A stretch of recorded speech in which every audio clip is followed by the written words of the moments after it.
Welcome to your weekly news roundup. Each week we run through the top property and tech news stories for those in PropTech and the housing sector. This week we break down the Homes for Heroes campaign and we go over the latest government data on green energy in the UK. First up, there's a lot of discussion this week about the Homes for Heroes campaign. In 1918, World War I had just ended.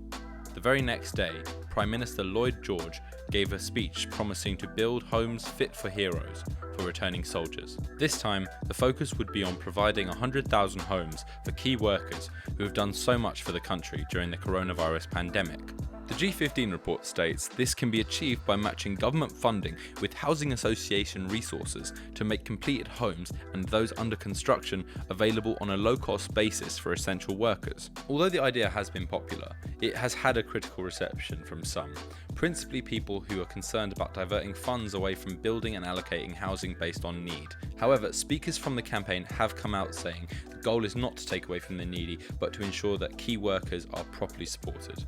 Official government statistics between 2018 and 2019 show that 41% of new lets went to tenants deemed to be in priority need. However, many essential workers will frequently be insecurely housed in the private rented sector and pay more than they can afford. At Etopia, we support the Homes for Heroes campaign because we recognise the overwhelming need for affordable housing across the board. So, our holistically integrated construction process aims to reduce cost in both short and long term for homeowners. We do this by using modern methods of construction to save time and therefore costs on site. We then integrate smart energy generation and storage systems in each home to offset monthly bills. As usual, now we pass the issue off to you. What are your thoughts on this? Next up, renewable energy made up 47% of the UK's electricity generation in the first 3 months of the year, smashing the previous year's quarterly record of 39%. The substantial increase in the UK's total renewable energy output was chiefly driven by the growth of electricity generated by solar panels and wind farms over the last year.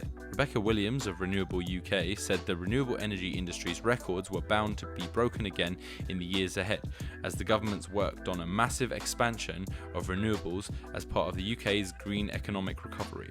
Also this year, gas-fired power plants made up less than a third of the UK's energy generation in the first quarter, compared to over 40% in the first months of 2019. As we move into the future of sustainable energy generation, a diverse multi-layer approach must be adopted.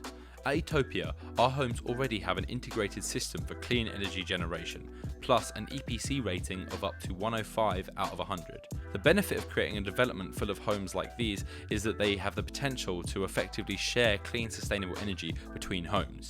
However, there are still large areas of the UK where retrofitting to create microgrids is not yet financially viable, so power supply companies drawing clean energy from wind farms, solar panels and hydropower plants is the obvious move forward. And if you want to find out more about our homes, head over to projectetopia.com, and as always, let us know your thoughts in the comments below.